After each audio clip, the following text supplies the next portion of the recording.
Viewers error 25 দেখেন, error 25টা আসলে কিসের জন্য আসে? মূলত দেখা যাচ্ছে এখানে যে যদি আমাদের যখন সুতা কেটে যায়, সুতা কাটার সিগন্যাল যখন আসে, ঠিক সেই রকম একটা সিগন্যাল চলে আসছে।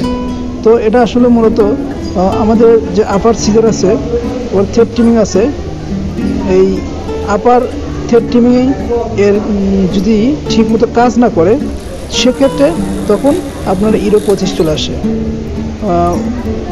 যদি প্রোগ্রাম থেকেও কোনো সমস্যা থাকে তখনও ইরো 25 আসতে পারে। তো ভিউয়ার্স চলুন আমরা আগে প্রথমেই দেখেন আবার চলে আসছে ইরো 25 রানিং অবস্থায়। তাহলে আমরা প্রথমেই মেশিনের প্রোগ্রামটা চেক করে দেখব যে আমাদের প্রোগ্রামে কোনো সমস্যা আছে কি না। ভিউয়ার্স একটি জিনিস মনে রাখবেন, যদি প্রোগ্রামের সমস্যা থাকে তাহলে প্রোগ্রাম যখন আমি চেক করব ঠিক তখনই ইরো 25 অলরেডি চলে আসবে। আর যদি প্রোগ্রাম ঠিক থাকে তখন কিন্তু ইরো 25 আসবে না। দেখেন আমাদের প্রোগ্রামটা ঠিকই আছে, কোনো সমস্যা নাই। ভিউয়ার্স ভালো করে লক্ষ্য করুন, 861040 এটাই সাধারণত ডিফল্ট থাকে। তো আমাদের এটা যেহেতু ঠিক আছে, তো চলুন আমরা মেশিনের সুইচটা বন্ধ করি। বন্ধ করার পরে আমরা আসলে এখানে যে ক্যামটা আছে, ক্যামে আমাদের কোনো ম্যানুয়াল সমস্যা আছে কিনা আমরা সেটাই দেখব। তো ভিউয়ার্স আমরা কভারটা খুলে নিব। তো কভারটা পুরো দেখেন, লক্ষ্য করুন এখানে অনেক ময়লা আছে, আমরা ময়লাগুলো পরিষ্কার করে নিতেছি।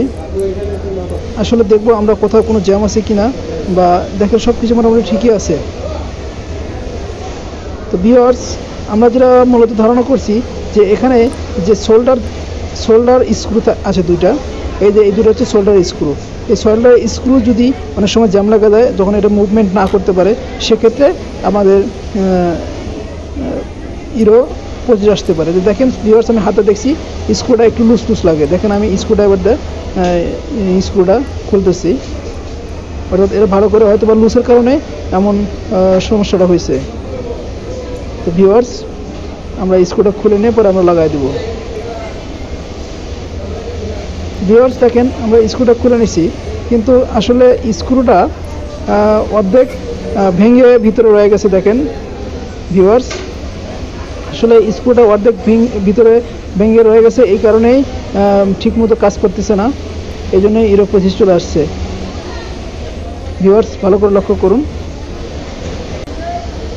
তো ভিউয়ার্স আমরা এটা পুরোটা খুলে নিতে হবে। আমাদের প্রেসার ফিট যে আর্মটা আছে, অর্থাৎ প্রেসার ফিট বার সহকারে এই সাপোর্টিং বুশ সহকারে পুরো সিজার সেটটা আলাদা করে নিতে হবে। এই যে রিলিজ আর্ম আছে, অর্থাৎ সিজারের যে আর্ম এ বি এগুলো খুলতে হবে। তো ভিউয়ার্স প্রথমে আমরা চলুন প্রেসার ফিট আর্মটা অর্থাৎ প্রেসার ফিট বারটা খুলে বের করে নেই, তারপরে আমরা আস্তে আস্তে সব কিছু খুলে নিব।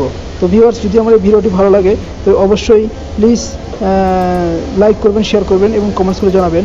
আর যদি সাবস্ক্রাইব করে থাকেন অসংখ্য ধন্যবাদ। সাবস্ক্রাইব না করলে অবশ্যই সাবস্ক্রাইব করবেন, সাবস্ক্রাইবের পাশে বেল আইকনটি অন করে রাখবেন আরও নতুন ভিডিও পাওয়ার জন্য। তো ভিউয়ার্স ভিডিওটা পুরো আমরা আপনাদের কীভাবে খুলতে হয় এবং আমরা খুলে পুনরায় সেট করব, এই জন্য ভিডিওটা একটু বড় হয়ে গেছে, এই জন্য আগে দুঃখিত, ক্ষমা চেয়ে নিচ্ছি। তো আমরা ফিটবার খুলে ফেললাম, এখন আমরা এই বুশটাও খুলে ফেলবো।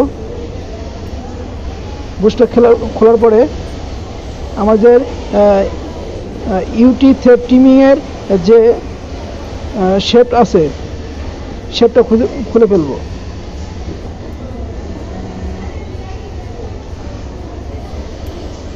সাপোর্ট শেপ বলে যাকে বলে, সাপোর্ট শেপটা খোলার পরে তারপরে আমরা এটা খুলতে পারবো। সাপোর্ট শেপের সাথে কিন্তু এই নাটটা অ্যাডজাস্ট থাকে।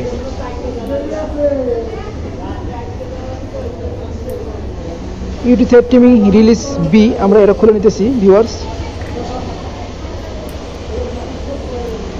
আমাদের ক্যাম লিভারের সাথে যে স্ক্রুটা আছে স্ক্রুটা আমরা আলাদা করে নিলাম। তো আমরা এখন সিজার লিভারটাও খুলে নিব।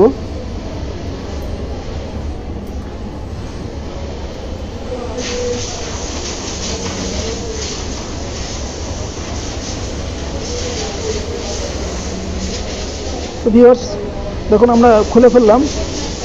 দেখেন ইউটি ভিউয়ার্স এটা